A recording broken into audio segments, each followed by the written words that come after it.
All right. Howdy. So, welcome to my goodness, I think the seventh meeting of the Transformation Program. I am excited about today. And so, what I'm going to do is I'm just going to begin, like I usually do, opening up the PowerPoint presentation. All right, so just give me a second here and we will start the slideshow. All right. There we go. Oh, well, look at that. Do I have the wrong one open? I think I do. Okay. Oh, no, I just didn't rename it. Okay. So, yes, today is the seventh Embodied Eating Transformation Program webinar. And today we'll be completing the overeating analysis. And today we're going to begin to look at how we work with emotions and strong body sensations. And to do that, we'll be doing two different types of yoga.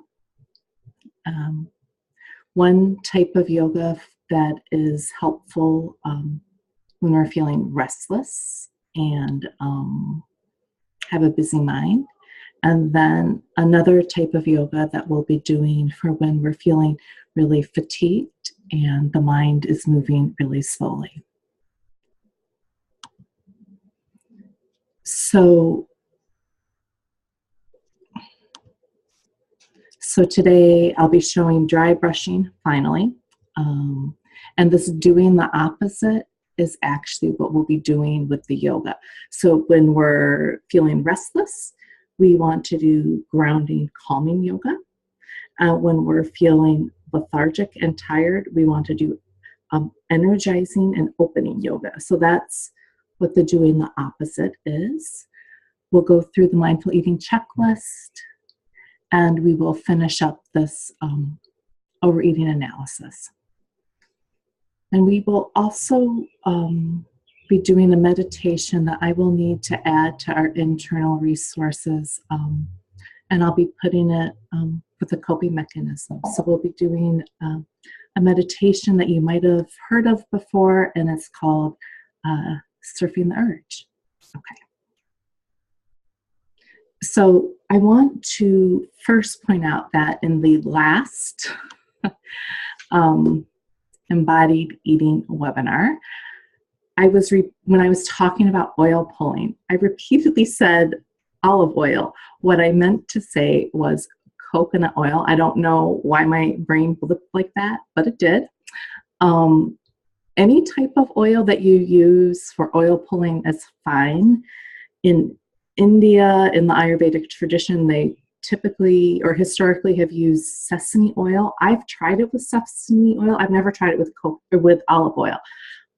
Sesame oil is a lot thicker and more viscous than coconut oil, and you can really feel when your saliva starts to mix with the sesame oil.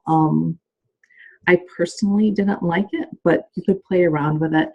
And in this country, in this day and age, most people use coconut oil because of the antibacterial properties of coconut oil. All right.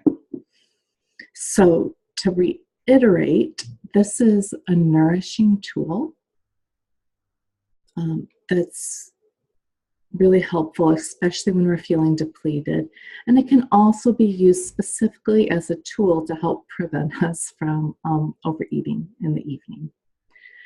All right, I do want to talk about this dry brush massage. The dry brush massage, so it's this oil or dry brush massage. Oil massage is very helpful for people with dry skin.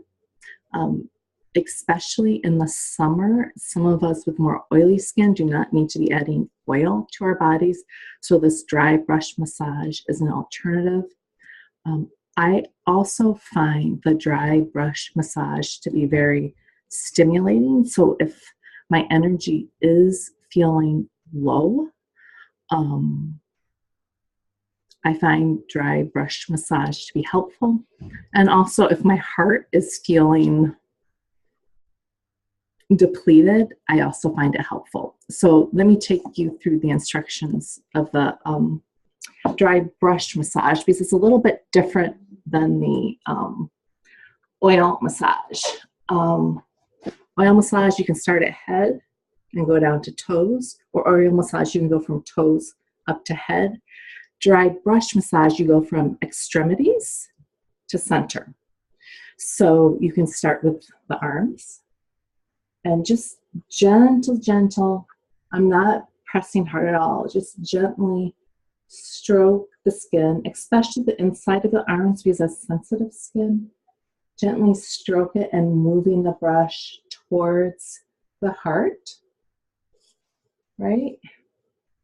And then, even here, moving down towards the heart. Then you could go and do the same thing with the other arm. You could go from the back of the neck down to the back of the body. I wouldn't suggest doing it too much on the face because the bristles can be tough. Slowly, energetically bringing the brush from the limbs to the body. And then you would do the same things with your feet and your legs. Oil massage, you can do in every crack and crevice of the body.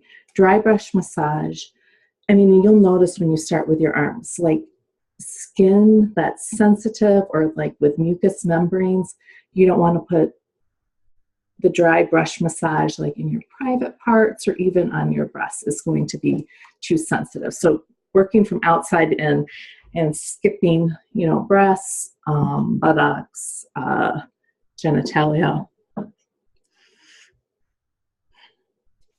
So you've got a couple tools here. Dry brush massage, oil massage, moving head to toe, toe to head, and from limbs to center. All right, so we finally have that piece. Okay, and then the next piece, as always, I want to tune us back into the mindful eating aspect. So this week, were you attuned to your physical hunger? Were you attuned to fullness? And were you able to respond to your body's signals? I always think it's interesting once we start eating mindfully, we begin to notice that there are some foods that we thought we liked, but as we really tune into them, we're like, oh, I don't actually like this as much, so I'm going to stop. One variation on this is, as you know from the last webinar, that I was recently at my brother's wedding. And so at events, like a buffet or a wedding or, any sort of holiday party where there's an abundance of food, one nice variation of 5 and 6 is really to go with the attitude of eat what you love and leave the rest. So really finding the foods that you are going to truly enjoy eating and stick with those. If there's something you don't like, when there's an abundance of food, you don't have to eat it. So does this food bring me pleasure? Does this food bring me joy? If not, no. All right. So mindful eating skills that we're developing. And part of why I like this mindful eating skill list is that it broadens our definition of success. So it's more than, have I lost weight this week, right? Health, vitality is so much more than a number on the scale. Health and vitality are attained when we tune in and can respond wisely to our body signals. And that is what this is trying to move us toward. And when we are able to do this, two things happen. One, the importance of the weight decreases. Our satisfaction with our body increases, and we go to the weight where our body is supposed to be, relatively easefully and in a sustainable way. All right, and then we have the behaviors to do less often. And of course, we now have the overeating analysis tool to begin to, because when we overeat, we can beat ourselves up, and that usually perpetuates the cycle. With this overeating analysis, when we overeat, we can slow down, tune in, and figure out what lessons we're needing to learn. Because overeating, or the desire to overeat, is like a bellwether. It's telling us that there's something wrong. And if we tune into it, it's got a good lesson for us. And of course, the other thing we've been developing is other mindful lifestyle behaviors.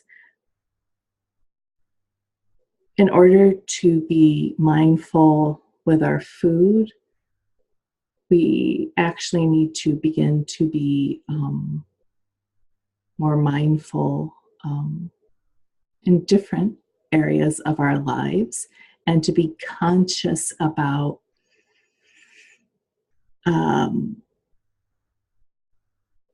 growing our mindfulness skills so that we can attend mindfully in the domain of food.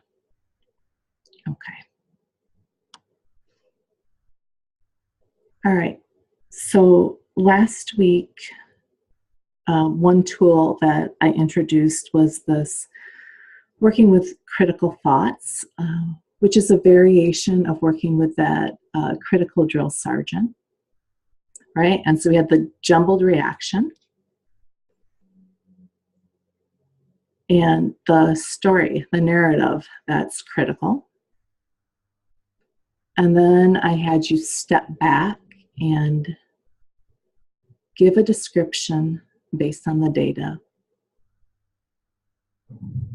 And then I had you begin to broaden it to this more compassionate, wise response that's based on the data and incorporates our values and goals. So we're going to build on that. Well, actually, we're going to work with some of the components of that response this week. And so I'm going to give you some homework that incorporates some of this. So that first step is, I'm going to minimize myself because I'll make myself smaller. Oh, am I muted? Ooh, unmute, mute. I hope. Oh, I see, I got to mute. I was hearing somebody else. Okay, I apologize. So if we go back to the slide, there's this story, right? Based on this fact that we've tried our pants. So this is the observation. I've just tried on these pants. and there's a story with it, and you can break down this story to, I've gained some weight, my summer's bigger and softer. Similarly, this week, I'm going to have you notice when you observe something. So you're going to bring your awareness to the present moment without trying to change what is happening. So for example, this week, my daughter had some sadness, and I became aware, oh, as her mom, I am sad. That's the observation. I'm sad too. And so with this observation, the next step, and I can make a whole story of that. I'm sad because my daughter's sad and I'm such a bad mom and I can't believe, I haven't taught her to be happy all the time. I mean, I don't know what the story could be, but just to start with this observation, I'm sad. And then tune into that awareness of this emotion by describing it with data-based observations. So I notice that the corners of my mouth are turned down, my jaw muscles are tense, my eyes seem heavy, and I have tears in my eyes. And so this compassionate, wise response would be one that integrates the emotions that I'm experiencing with logic, with my values and my goals. So in the case of me feeling sad, it might be, sadness is an emotion. My critical mind is judging me for feeling sad. Maybe it's saying, oh, I shouldn't be sad. This isn't about my daughter, not me. So sadness is an emotion. My critical mind is judging me for having this emotion. And my wise self knows that sadness isn't inherently bad or good. Right now, I am experiencing sadness. That's all. I give myself permission to feel my feelings. It's part of what makes me human. Part of what I like different things about this response.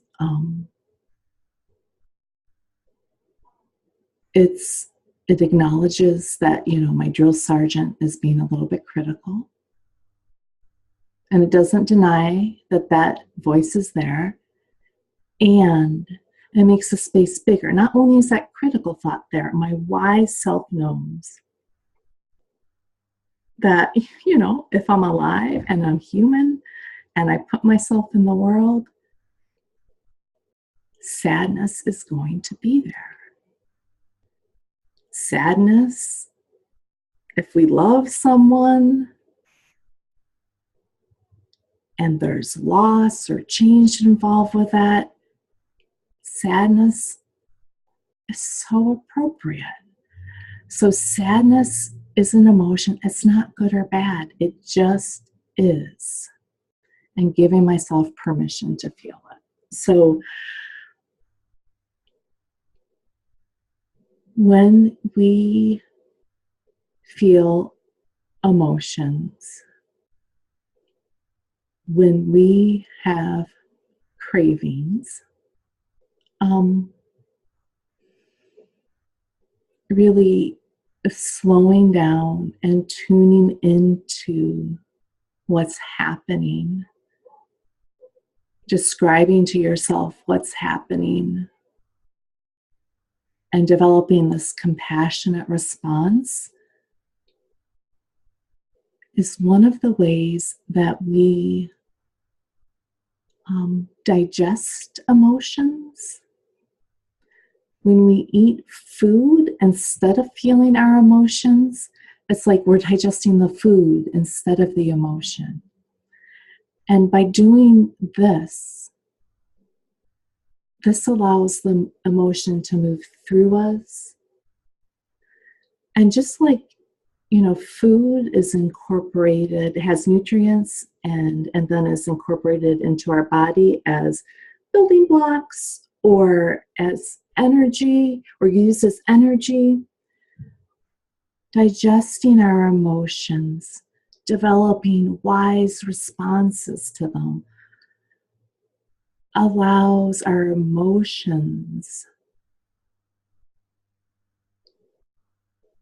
to, help us grow, just like food helps us to live and flourish. Emotions, nurturing and moving through them, can help us to grow as well. All right.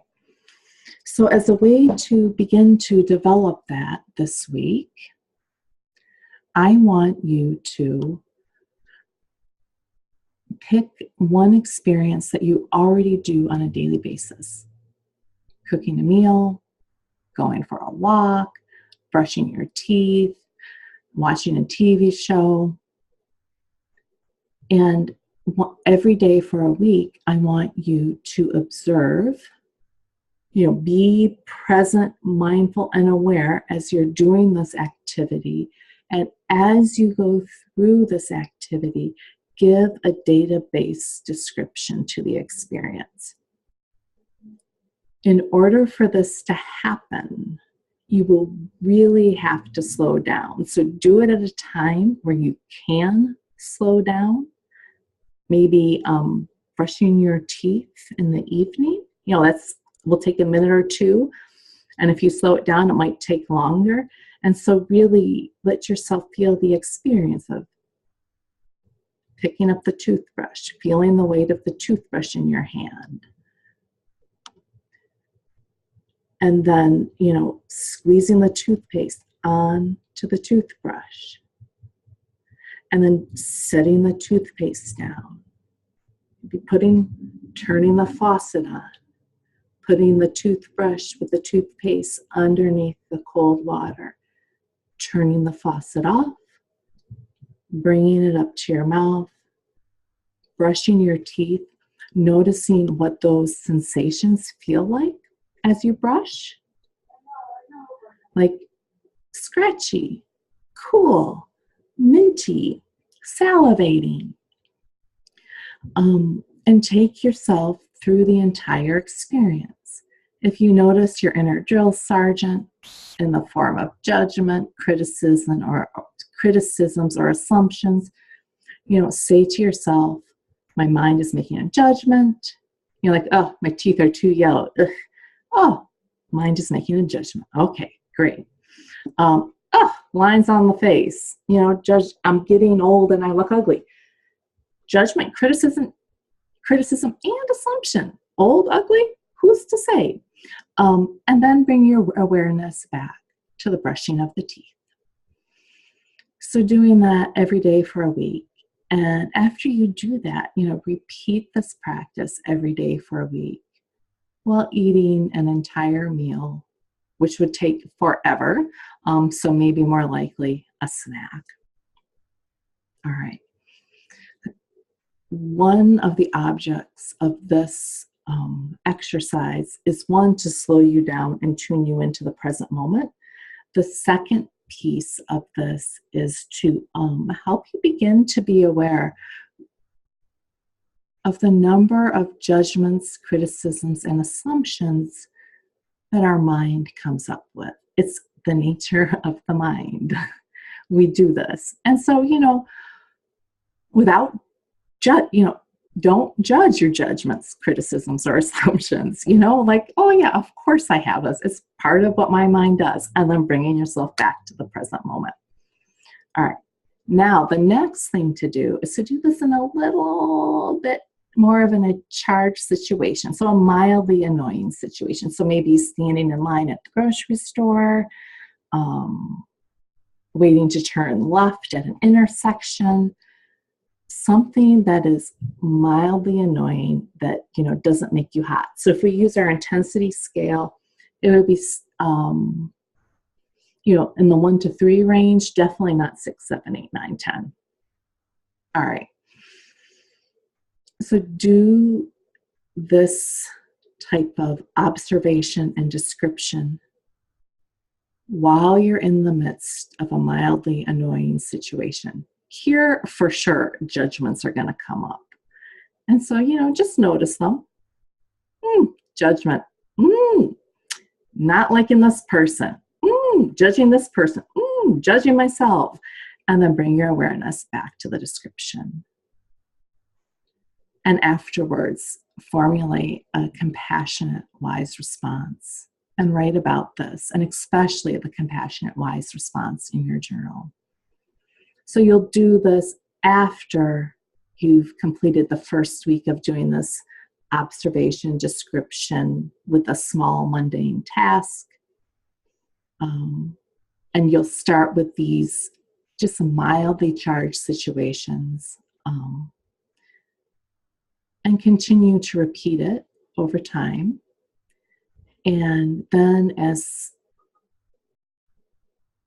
you become more fluent with doing this with mildly charged situations and it feels okay, you can begin to work with situations that feel a little bit more intense. You might do this with mild cravings, which would be like surfing the urge, and then you might begin to do it with stronger cravings. All right, so that's going to be some homework for this week. And this is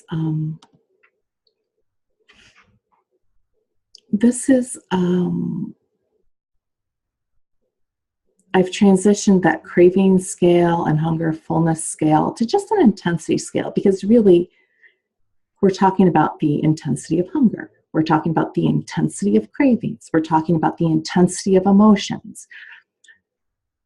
We're going to start with baby steps. We don't want you running a marathon at first, so don't, like when we've got intense things going on, that's not where you want to start. You want to start with these mild intensity events.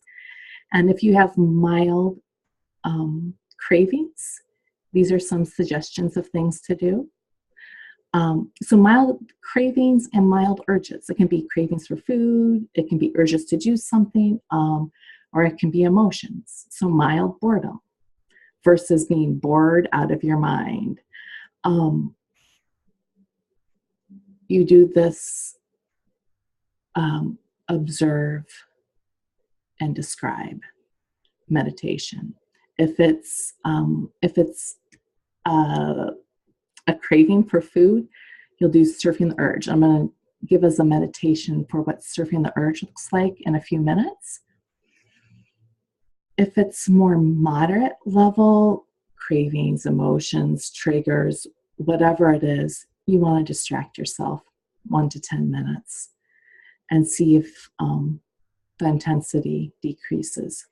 When you have very intense cravings or felt sense in the body, you want to change your environment and or do the opposite. So when you're feeling lethargic and tired beyond belief, if it's not, needing more sleep, right? You might need to address the true need and get sleep. If you need to get through the day first, though, you would do the opposite. You would do some invigorating work, do some invigorating yoga, and get yourself a little more energy. When you're feeling restless, you would want to calm your system. All right, so in your food diary again this week, continue to write down triggers for cravings and what you notice internally and externally with these triggers. All right. So, perfect. So when we feel restless and stressed, that's a physiological response. Our nervous system is hyper aroused. So these practices are going to help restore our nervous system. So they're going to counter the hyper arousal, and it's going to help reduce the arousal to to a moderate level, which will allow us to be more functional. So we're going to practice a moon salutation, and we'll practice palms up, palms down, as a way to help balance a sense of restlessness and stress.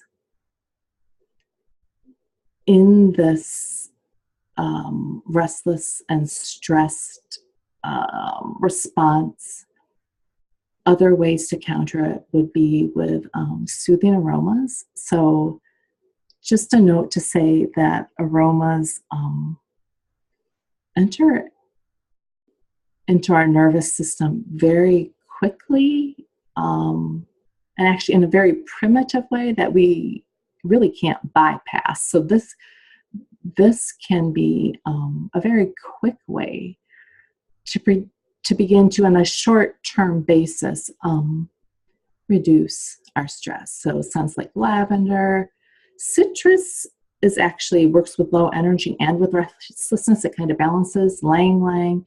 Frankincense is definitely grounding. Vanilla as well can help soothe our nervous system.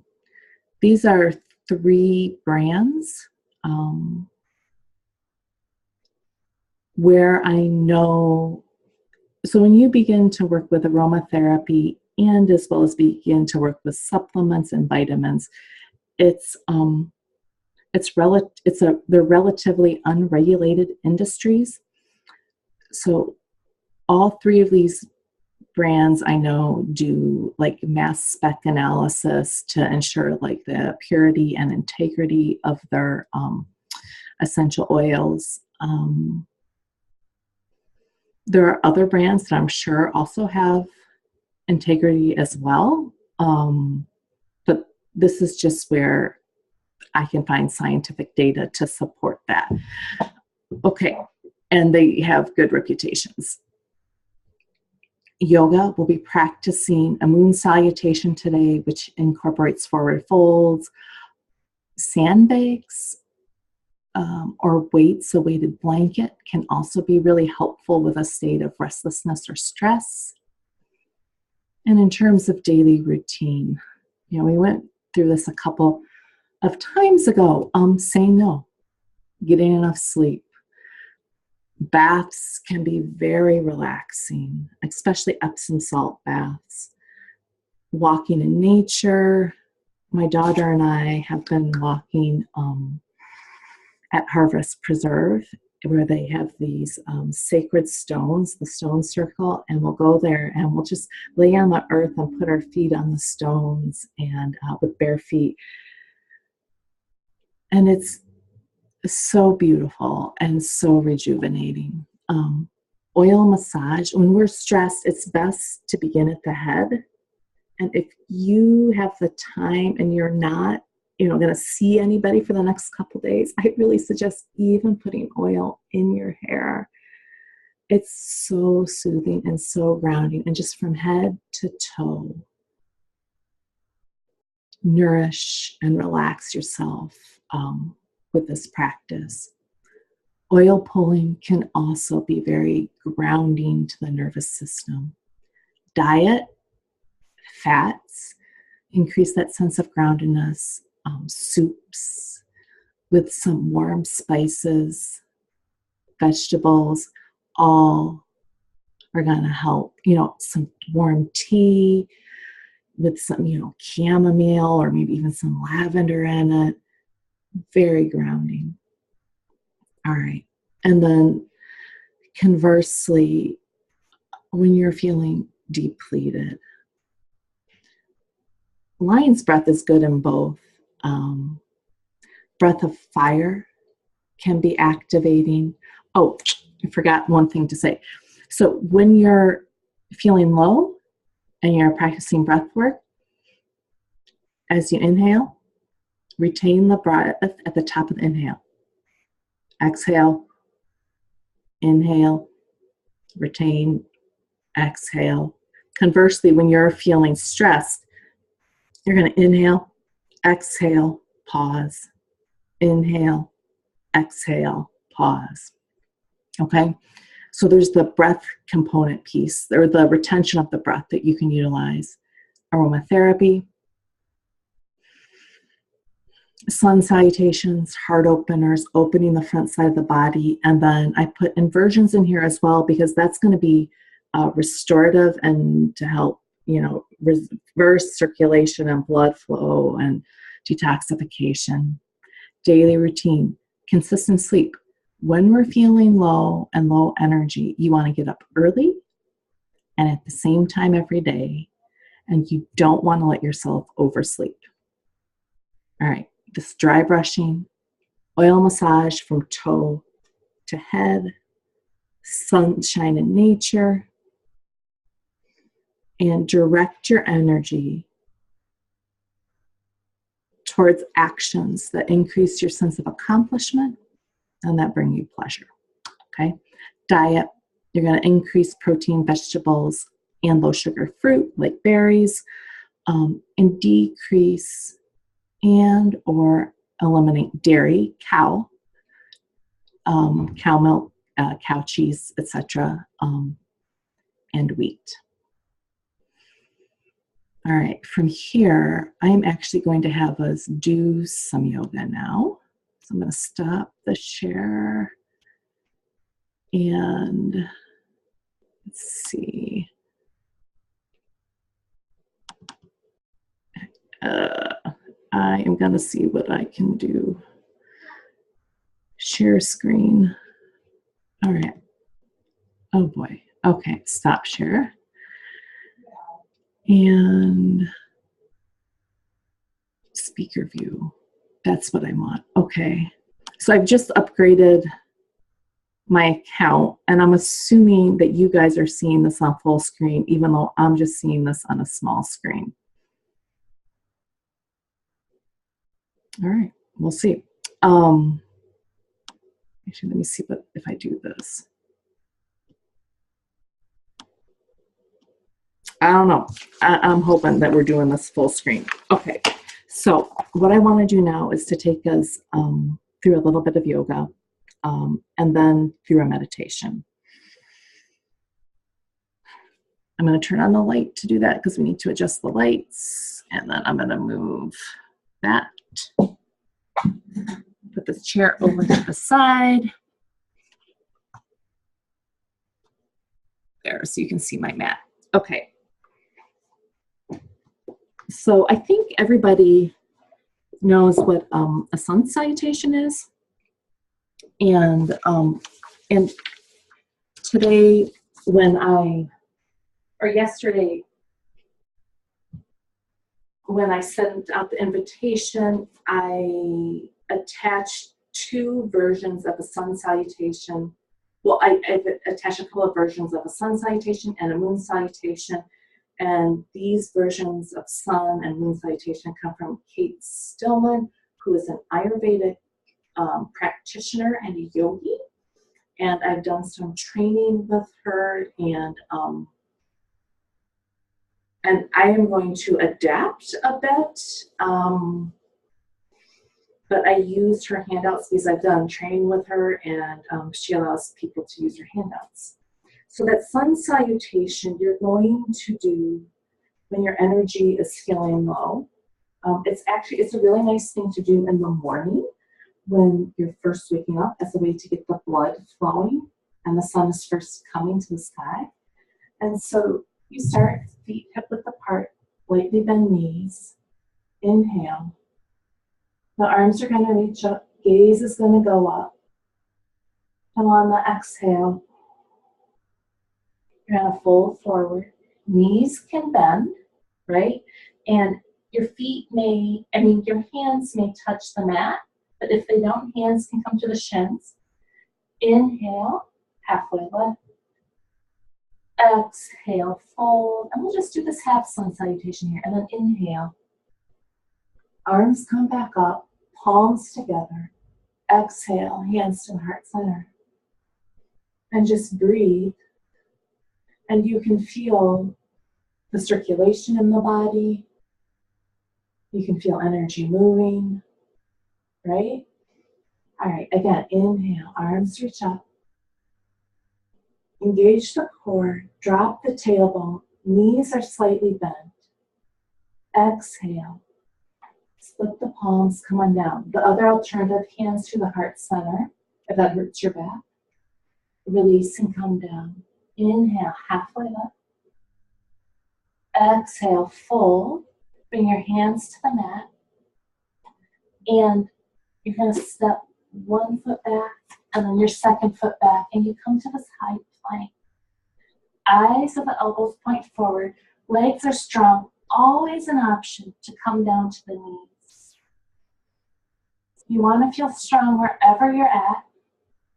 You're going to slowly lower down to low plank. And then first time through, always drop your body to the mat. Pull your elbows in towards your midline. You can even pretend like you're holding a beach ball behind you. Drop the shoulders. Lift the crown of the head. And you can even probably just take your hands off the mat here. You want to be using the strength of your back. And then exhale, release, tuck your toes under, and push back to downward facing dog. Engage the core here, bend the knees. Again, eyes of the elbows face forward. Lift your tailbone. Breathe. And then just slowly walk your feet forward in between your hands. Inhale, halfway lift. Exhale, fold. Inhale. Hands come up, palms together. Exhale, hands to the heart center. So stay here and breathe until your breath is regulated.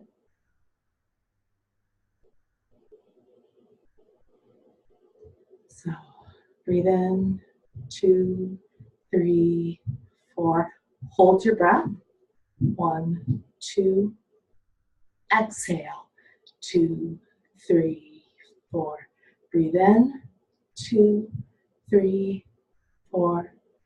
Hold. Exhale. 2, 3, 4. And then release your palms down to your sides. Palms face out. Yeah, so that's a sun salutation. It's a great way to wake up the body and to wake your, to wake up the body after a good night's sleep, and to wake yourself up when you're feeling pretty low. And then I incorporate a little bit of that breath work.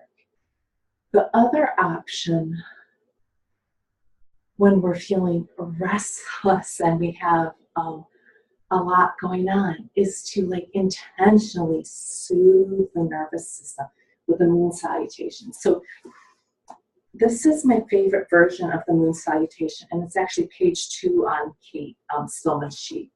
So in this one, we actually begin with a little side stretch, and historically, you go like this. I'm going to have us do it with one arm at a time. So feet can be together, slightly apart or hip width apart. On the inhale, raise your left arm. Drop your tailbone, engage your core, lift the crown of your head. And on the exhale, begin to drop to the right side. Keep breathing. Inhale, exhale. Feel that stretch to the left side of the body. Inhale, come back up to center. Exhale. Drop that left arm down. Then reverse. Inhale. Right arm comes up. Core. Drop the tailbone. Exhale. Drop to the right. Keep breathing. Stretching through that right side. Compressing slightly in the left. Keep lifting. Keep breathing. Shoulders stays down. So it's not up to the ears. It's down. Inhale back up to center. Exhale. Release. All right, from here, we're going to separate our feet. And you can do it a couple ways. You can heel toe your feet apart. That can actually be nice for the hips. And then you end up with the toes angling towards the corner of the mat. The further apart you move your feet, the deeper the stretch is going to be and the more strength it's going to require. So we're moving into goddess pose here. So you're going to bend your knees. And then knees are in line with the second toe. Tailbone's dropping. Whew, I feel this. Arms come out to the side like goalpost arms or cactus arms. You're going to breathe here. Keep breathing. Drop the tailbone, shoulders aligned over the hips. We're going to inhale, come up to standing. Arms go out to the sides. You're going to pivot on your right foot. Toes go out towards the short edge of the mat. Left foot comes in at an angle. So we're going to move into triangle pose here. The safest way to do this is to bring your left hand to your hip, engage your core, and then bend your right knee slightly. Left knee is just slightly bent. Bring your right hand down to your right shin. And now, while you're here, that left hand on that left hip, right hand on the shin, begin to rotate the upper body so that it's in one line, in one plane. So like you're a sheet of paper. Once you're here, you can lift that left arm to the sky if that feels all right. And, drop as deep as feels comfortable, but we're taking it easy here. So don't push yourself to your edge. Go to about 50 or 60%. All right. From here, we're going to drop into a lunge. So left hand goes to the hip. Torso rotates to the mat. Bend that right knee. Fingers come down to the mat. Come up onto that left balls of the toes. And now you're going to come into this lunge. You're going to bring your forehead to your knee.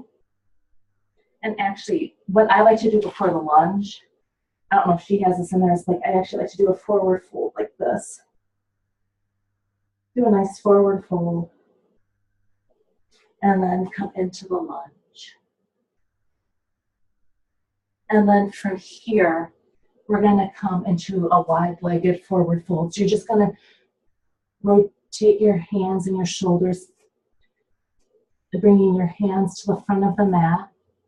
Now, the outside edges of my feet are parallel with the short edges of my mat, and my hands come down to the mat, or to a block, or to my shins. Knees can be bent here, and you just let your head drop. And breathe deeply. And notice where you're feeling stretching. And you're just going to feel the blood begin to drop to your heart and to your head. And then slowly and gently, we'll walk our hands over to the left feet. And we'll come into this lunge on the left. Bring your forehead to your knee. Breathe. And then we'll bring that right foot in a little bit closer. We'll move that left leg towards straight, that right leg towards straight. And again, going at about 50 to 60% of what you can do. So not pushing, really focusing on the breath and what you notice in sensation, and especially moving energy towards the earth. So dropping the head towards the earth. Breathe. And then from here, you'll bring your left hand to your left shin, your right hand to your right hip. You'll begin to open into triangle pose. Again, bring that right hand to that right hip. Bend your knees slightly, engage your core, engage that right glute, left quad. Inhale. We'll come back up. We're going to turn the toes out again, getting ready. Ooh, feel that and breathe. Getting ready for another goddess. Bend the knees.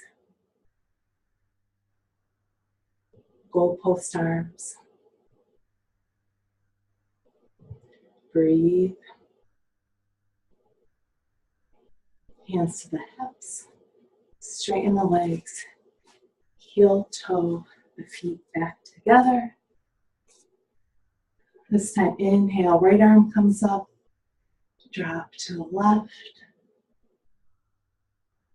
Inhale to center. Exhale down. Inhale, left arm comes up. Exhale, over to the right. Inhale, back to center. Exhale, comes back down. All right, so that's the moon salutation. From here, I invite you to make yourself comfortable. Maybe you lay down on your yoga mat. Maybe you come back to your seat, but we're going to get ready. I'm going to bring the clock over here. We're going to get ready for a meditation called Observing or Surfing the Urge. And it's a variation of this observe and describe meditation. So, feet, if you're laying down, feel where your body's connected to the earth. Actually, if you're laying down or sitting up, just feel where your body's connected to the earth. And then notice if you're feeling more tired or if you're feeling more restless. If you're feeling tired, I want you to bring your palms face up towards the heavens. If you're feeling restless, I want palms face down. All right, eyes can be open or closed, whatever helps you to focus. All right. And I want you to begin to tune into the last time you had a craving to eat when you weren't hungry. And I want you to see if you can recall what that craving feels like in your body. You might feel it at one point in the body.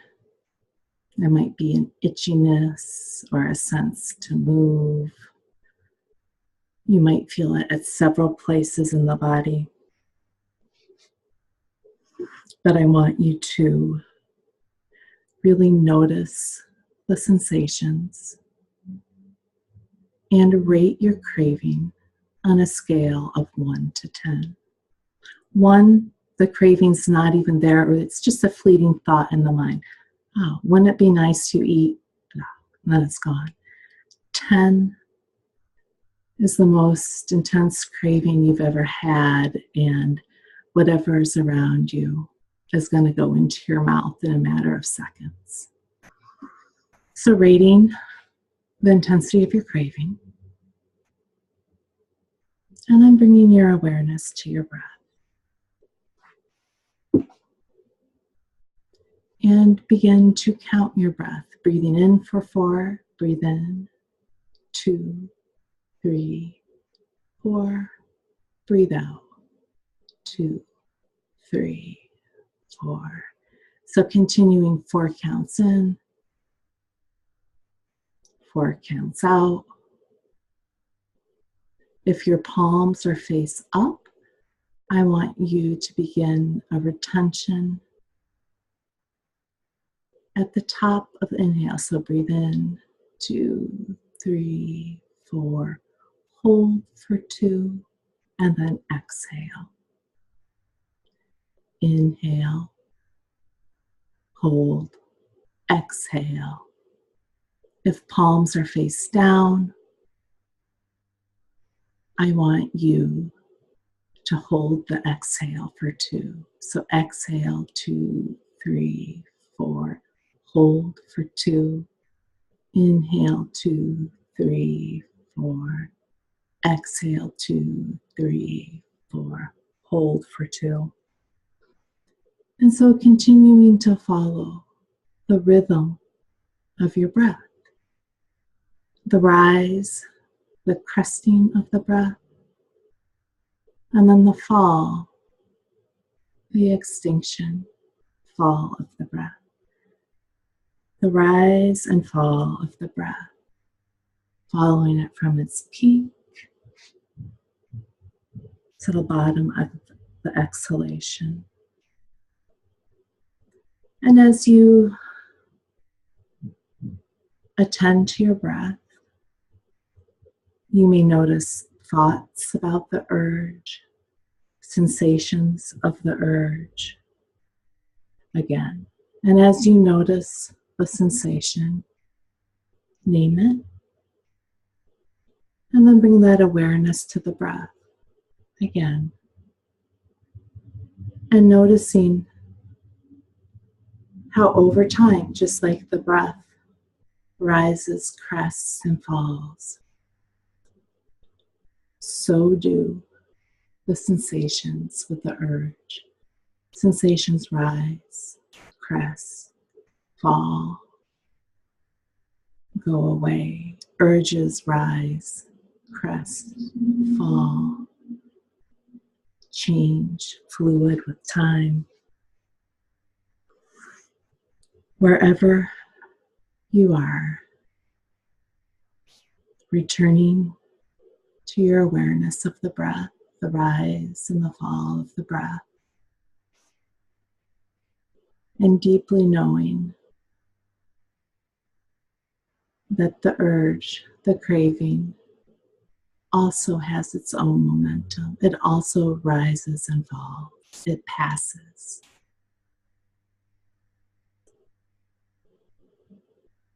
And so continuing with the breath, inhaling for 4, exhaling for 4, holding the breath at the top or the bottom, paying attention to the breath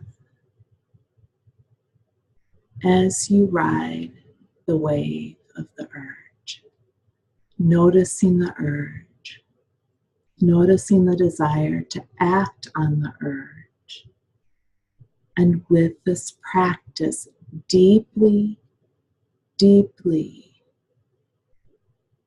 learning that the urge passes whether or not we act on it. The urge passes on its own. So again, coming back to the breath, the rise, the fall of the breath, getting distracted by sensations, noting them, coming back to the breath.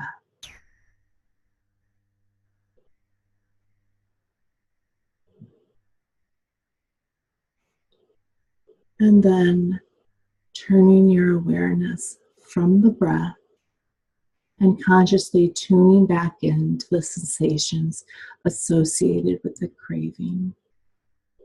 Noticing where you feel it in your body, the intensity of it, noticing thoughts. And again, rate your craving. Notice if there have been changes throughout the course of this meditation or changes from beginning to end. And with this deep knowing that urges pass, whether or not we act on them. At this point, deciding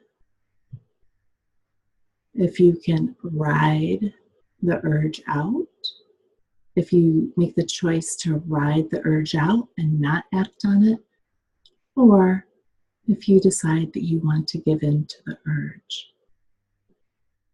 And if you choose to give in, do so consciously and with awareness.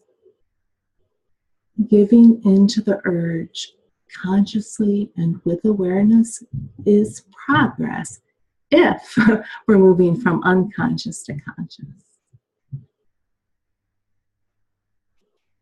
So using your power of choice And we have choice when we slow down and tune in.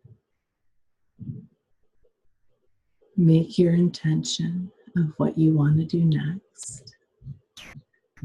Gather up your energy. Focus it. And then when you're ready, you can begin to bring your awareness back to a larger room. All right, so that is a variation of Surfing the Urge meditation. And I mean, as you can tell, it's just a variation of Vipassana meditation that's focused on cravings.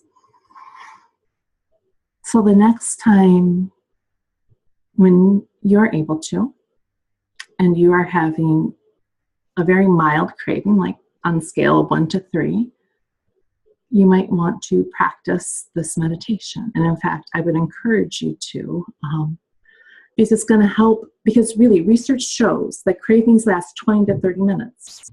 It doesn't matter if you act on it or not. It's going to extinguish itself over a period of 30 minutes. So if you can learn to slowly lengthen the amount of time that you can sit with that craving, you'll be able to get through it without acting on it. And when you're able to do that, right now, brain has a connection, right? Urge, must eat. You're going to slowly unlink that connection. Because like the brain knows, this is super uncomfortable. I do not want to be here. And it's made this false association. I eat, it's going to be gone. That's not true. We have urges. Our brain doesn't like them. And we can tolerate it and move through it. So that's what we're doing. All right, so I want to move back to the share screen again. And I will minimize myself.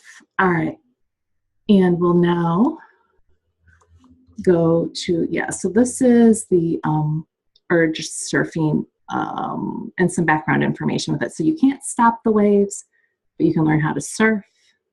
This is a quote by Jon Kabat-Zinn, and he's the researcher in Boston who has brought mindfulness to psychology and medicine in the US. You know what? I didn't acknowledge the person who came up with this urge surfing, and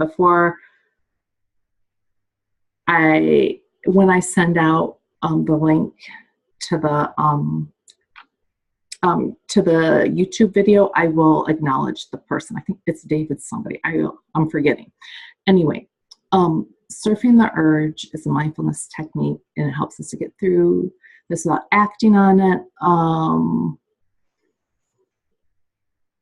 I think I covered this already, but you have it for yourself. The only thing that I didn't cover is there are a couple of ways to surf the urge. Like I said, it's going to last 20 to 30 minutes. Break it down into 1 to 5 minute intervals. Set a timer and either do that mindfulness awareness of the breath or do some sort of distraction technique. Take a shower, do a couple sit-ups, and then once that timer goes off, reassess your urge. So you'll just get over the period of 20 minutes, you'll get a sense, at time 0, urge is at a 7. At minute 5, urge is at a 5. At minute 10, urge is at a 9. At minute 15, urge is at a 3. At minute 20, urge is gone. So you can use awareness or distraction for these intervals.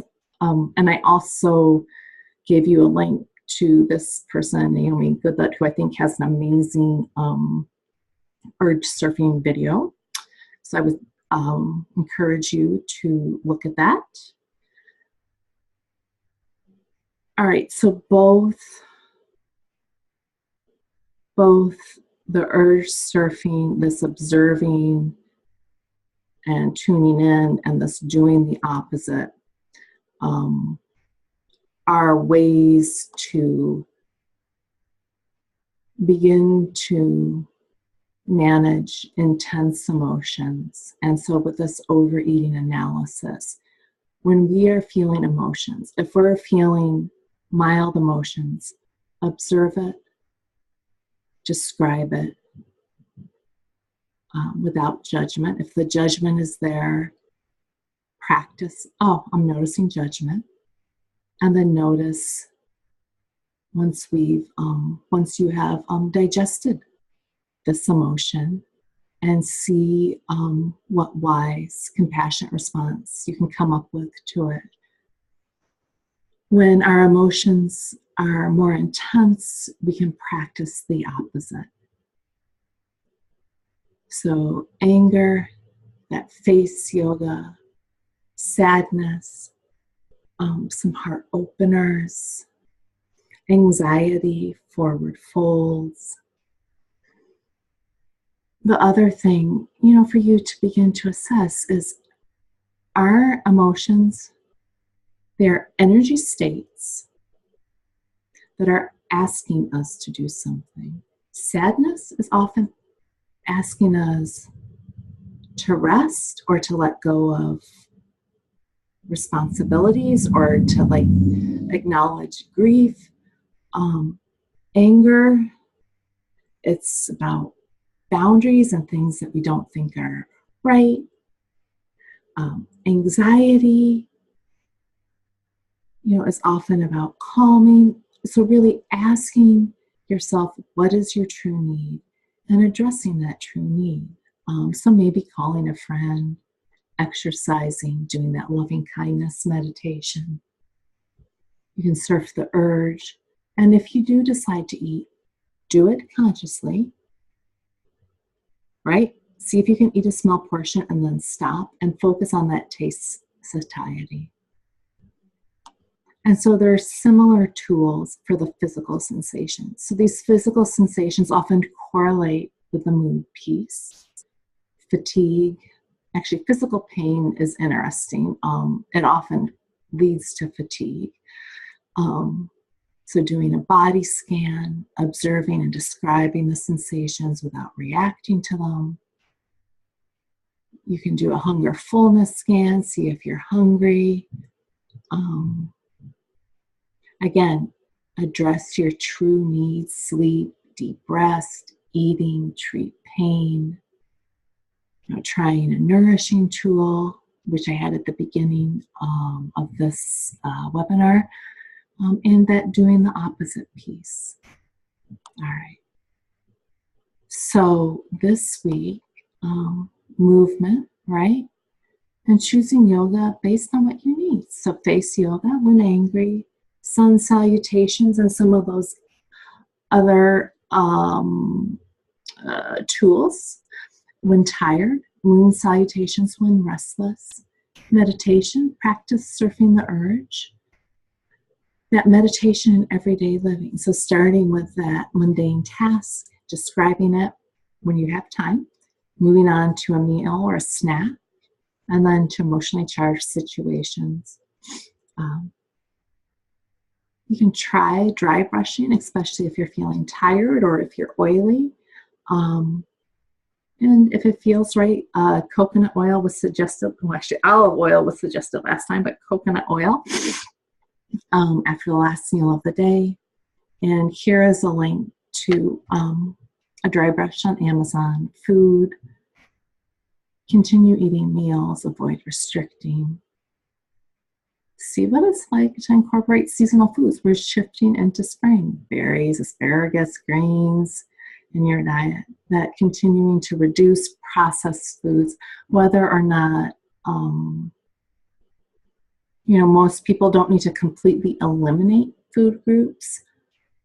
All of us would do well to reduce processed foods. So continuing to see where you can do that. And see how your internal overeater responds to this suggestion. So journal about it and make sure you're not depriving yourself.